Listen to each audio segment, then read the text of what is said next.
Hello friend नमस्कार। आज हेउछि October 8 तारिख मंगलवार। सबुदिन पर आज भी नहीं आसी देश तथा विदेशर 20टी गुरुत्वपूर्ण खबर। से वीडियो को शेष पर्यंत देखिए। वीडियो को गोटे लाइक करेंगे। जदि आपण आम चैनल को नुआ आसी तेबे चैनल को सब्सक्राइब कर बेल आइकन रे प्रेस कर रखिबे। राज्य सरकार पक्षर एक बड़ निष्पत्ति। सरकारी बिल्डिंग रंग बदलिबो। कोठार बाहर पट कमला रंग हेबो और नाली बॉर्डर रहिबो। एने समस्त जंत्री ओडिशा कोठा और निर्माण निगम लिमिटेड पक्षरु विभाग पक्षरु चिठी लिखा जायछि। राज्यर समस्त सरकारी कोठार रंग समान हेबो बोली सूचना मिलिछि। परवर्ती खबर। आयकर विभाग गतकाली 10 दशक पुराना आयकर अधिनियमर समीक्षा पाई लोकंको परामर्श मागिछि। आयकर आईन को सरल करबा नै एवं एहाको पालन रे अनुशासन आनिबा पाई परामर्श देबाकू अपील करिछि विभाग। अर्थमंत्री निर्मला सीतारमण बजेट रे आयकर अधिनियम 1961 व्यापक समीक्षार घोषणा करथिले। केंद्र प्रत्येक कर बोर्ड एही संदेश रे समीक्षा उपरे नजर रखिबा एवं अधिनियम को संक्षिप्त रूपे देबा स्पष्ट करबा पई एक समिति गठन करथिले। सीबीडीटी कहिछि कि सीमित 4 श्रेणी रे सार्वजनिक टिप्पण और परामर्श मागिछि। परवर्ती खबर। बंद डाकरारु ओहरिले घरोई बस मालिक संघ। गतकाली संध्यारु हेबाको थिबा बस धर्मघट प्रतिहृत होईछि। दक्षिण और पश्चिमांचल बस मालिक संघ निष्पत्ति ओहरी। परिवहन मंत्री बैठक सह धर्मघटरू ओहरी। परवर्ती खबर आसिला बड़ खबर। नक्सल मुकाबिला बैठक रे केंद्र सहयोग लोड़ी मुख्यमंत्री मोहन चरण माझी। नक्सल ऑपरेशन तीव्र करने को 12 कंपनी फोर्स मागिले मुख्यमंत्री कहते छत्तीसगढ़ रे नक्सल ऑपरेशन जोरदार कर सेठाकार नक्सलंकर ओडिशा रे अनुप्रवेश संभावना रही। विशेषकर नुआपड़ा कंधमाल मालकानगिरी प्रति फोकस रही। 12 कंपनी सीएपीएफ और गोटे हेलिकप्टर पर दाबी करिछि। ए संपर्क में बैठक में केंद्र स्वराष्ट्र मंत्री अमित शाह दृष्टि आकर्षण करिछि। नक्सल प्रभावित अंचल में विकासमूलक काम पर सहयोग स्वराष्ट्र मंत्री एने विचार करने को कथा देइछन्ति। 2026 मार्च सुधा नक्सल मुक्त टार्गेट को लेकिन आमे काम करुछु बोली मुख्यमंत्री सूचना देइछन्ति। परवर्ती खबर आसिला बड़ खबर। भारत सरकार सतर्क सूचना। पेंशन योजना हड़प करने को योजना चलाई लुटेरा। व्हाट्सएप रे साइबर ठक माने पेंशनधारी को टार्गेट करुछन्ति। तेणु पेंशन उपभोक्ता को संभाव्य ठकई नहीं सतर्क करिसन्ति भारत सरकार। केंद्र सरकार जीवन प्रमाण योजना रे वार्षिक आवेदन तारीख शेष होबाकू जाउथिबारु साइबर लुटेरा माने लोकन को सोशल मीडिया जरिए ठकिबा पई प्रयास आरंभ कर दैछन्ति बोली सरकार सूचना दैछन्ति। परवर्ती खबर। 2500 हविष्याली व्यवस्था। आवेदन कले 3400 लोक। श्रीक्षेत्र में राई दामोदर व्रत पालन निमंते सरकार पक्षर पंजीकरण निमंते इच्छुक हविष्याली मानक आवेदन आह्वान कर जाइतिला। प्रथम दिन में प्राय 3400 हविष्याली नाम पंजीकरण कर सूचना मिली। जहाँ पर ऑनलाइन वेबसाइट सरकार पक्षर बंद कर दि जाइछि। कारण सरकार पक्षर 2500 हविष्याली व्यवस्था कर जाइतिला। एबे 3400 लोक आवेदन करिसन्ति। आगकू कौन आसीबो ताहा आगकू जना पड़िबो बोली सूचना मिलिछि। परवर्ती खबर। 4 मास बंद पर खुलिला बड़चणा ब्लॉक ठारे थिबा मिशन शक्ति काफे। फलरे एठारे नियोजित थिबा महिलांक मुहरे हस फुटिछि। एही काफे मार्च 8 तारिख रे उद्घाटित होइतिला। एठारे 10 रु ऊर्ध्व महिला स्वावलंबी होई निज परिवार प्रतिपोषण करि आसुथिले। हेले 4 मास पर पानीय जल और व्यवहार पानी अनुपयुक्त कारणरू एही काफे बंद रहितिला। तेबे समस्यार समाधान पर 4 मास पर एही काफे खोला जाइछि। परवर्ती खबर। खरीफ धान संग्रह प्रक्रिया को आउ मात्र मासे रहिछि। आसंता धान संग्रह प्रक्रिया रे नुआ सरकार प्रतिश्रुति मुताबक चाषी माने धानर क्विंटाल प्रति 3100 टंका लेखाए पाइबे बोली मनरे आशा बांधी बसिछन्ति। किंतु विगत वर्ष गुड़िकरे धान संग्रह प्रक्रिया को लेकिन से बोली किछि कटकणा होई नथिले मध्य एबे आसंता धान संग्रह प्रक्रिया रे अव्यवहित पूर्व होइतिबा कटकणा चाषी मुंडरे चढ़क पड़ी। आसंता खरीफ धान संग्रह प्रक्रिया रे धान परिवहन रे व्यवहृत हेउथिबा गाड़ी गुड़िकर कागजपत्र मोटर व्हीकल आईन अनुसार ठीक नथिबो सही गाड़ी गुड़िक उपरे आईनगत कार्यानुष्ठान नियाजिबो बोली सूचना मिलिछि। परवर्ती खबर। 10 तारिख रु पर्यटकों लगी खोलिबो सिमिलीपाल जातीय उद्यान।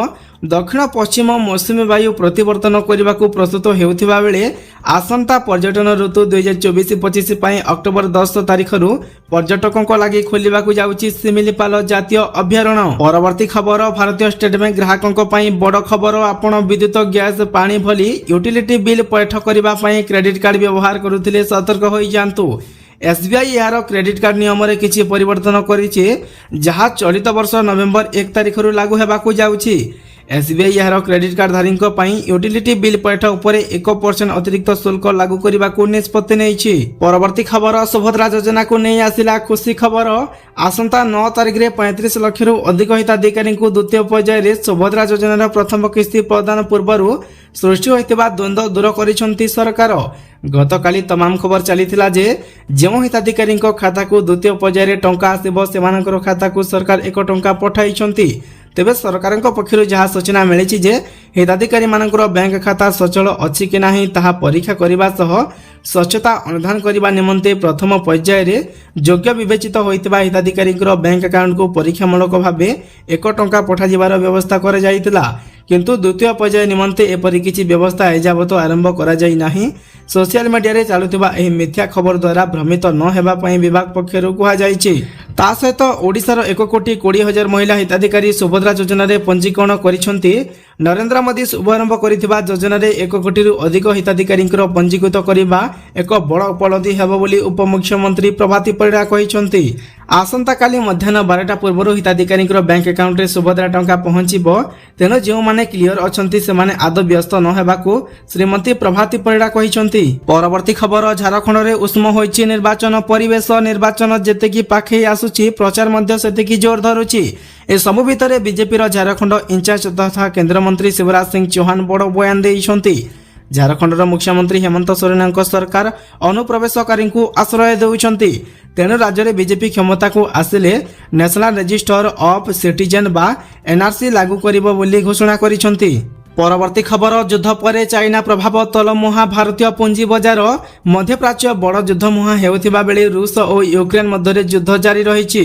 प्रभाव में अमेरिका यूरोप समेत एशिया पुंजी बजार में यार प्रभाव देखा मिली।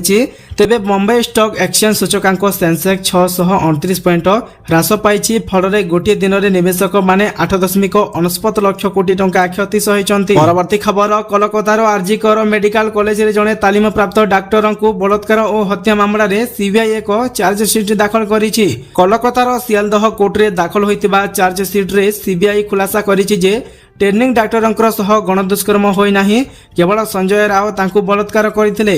एही अपराध करिबा परे से डाक्टर को हत्या करथिले। हत्या और बलात्कार धारा अधीन रे अभियुक्त संजय राव विरुद्ध रे सीबीआई एक चार्जसीट दाखल करिछि। परवर्ती खबर आसिला खुशी खबर। जदि आपण भी किसान क्रेडिट कार्ड माध्यम रे ऋण नेइछन्ते तबे आपणक पई खुशी खबर। सरकार कोटी कोटी कृषकों को नहीं ऋण माफ करने को योजना उपरे विचार करिसेंती। जो कृषक माने किसान क्रेडिट कार्ड रे ऋण नहीं परिशोध करिनाहांती बा से माने शोध दे पारि नाहांती सेमानक पई एही योजना उद्दिष्ट रहिछि। हाँ दर्शक बंधु, यार परिमाण प्रथमे 50,000 टंका थिला, मात्र एठारे एबे 2 लाख टंका करा जाई अछि। झारखंड रे प्राय 4.73 लाख कृषक एथिरे उपकृत हेउचंती बोली सूचना आसुछि। परवर्ती खबर सरकारी कार्यक्रम में मुख्यमंत्री मोहन माझी फोटो बदल में बीजेडी सुप्रीमो तथा पूर्वतन मुख्यमंत्री नवीन पट्टनायक फोटो और शंख बोली चिन्ह को स्थान देवा को लेकिन बीजेपी कर्मी हो हल्ला। भद्रक जिला वासुदेवपुर ब्लॉक परिसर में देखा मिली एभली घटना। मो जंगल जमी योजनार ब्लॉक स्तरीय कम्युनिटी वॉलंटरी सरकारी प्रोग्राम बेले देखा मिली एभली चित्र। एठारे लगा जाइथिबा बैनर रे शंख चिन्ह सह नवीन फोटो थिबा लिफलेट बंटा जाइथिबा अभियोग होइछि।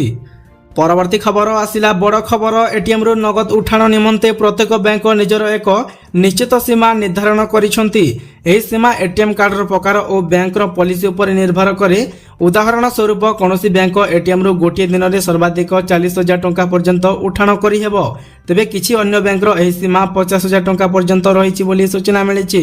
परवर्ती खबर आगामी 7 दिन जाए ओडिशा रे लागि रहिबो वर्षा। राज्य रे अधिकांश स्थान रे हालुकारु मध्यम धरणर वर्षा हेबाकु थिबा बेले किछि स्थान रे बिजुली घड़घड़ी रहिबो, जाहाकु नेकी सतर्क जारी करिछि पाणीपाग विभाग। राज्य उपरे वर्तमान कोनोसी पाणीपागर नियामक सक्रिय नथिले मध्य किछि दिन वर्षा लागि रहिबो।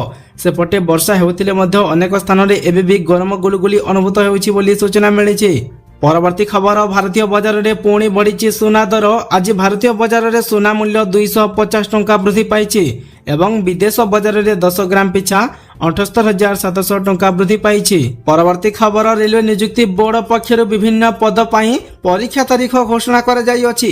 କନିଷ୍ଠ ଯନ୍ତ୍ରୀ, ଆସିଷ୍ଟାଣ୍ଟ ଲୋକ ପାଇଲଟ, ଟେକ୍ନିସିଆନ, ରେଳ ସୁରକ୍ଷା ବଳ, ସବ୍ ଇନ୍ସପେକ୍ଟର ଆଦି ପଦର ପରୀକ୍ଷା ପାଇଁ ସେଡ୍ୟୁଲ ଜାରି କରାଯାଇଅଛି। ଯେଉଁ ପ୍ରାର୍ଥୀମାନେ ଏହି ସମସ୍ତ ପଦ ପାଇଁ ଆବେଦନ କରିଛନ୍ତି ସେମାନେ ଅଫିସିଆଲ ସେଡ୍ୟୁଲ ଚେକ୍ କରିପାରିବେ। ଅଫିସିଆଲର ସେଡ୍ୟୁଲ ସୂଚନା ଅନୁଯାୟୀ ନଭେମ୍ବର 25 ରୁ 29 ତାରିଖ ମଧ୍ୟରେ ଏଏଲପି ପରୀକ୍ଷା ଅନୁଷ୍ଠିତ ହେବ।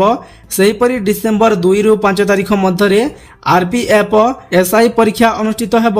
ଡିସେମ୍ବର 16 ରୁ 26 ତାରିଖ ମଧ୍ୟରେ ଟେକ୍ନିସିଆନ ପରୀକ୍ଷା, ଡିସେମ୍ବର 6 ରୁ 13 ତାରିଖ ମଧ୍ୟରେ କନିଷ୍ଠ ଯନ୍ତ୍ରୀ ଓ ଅନ୍ୟ ପରୀକ୍ଷା ଆୟୋଜନ କରାଯିବ।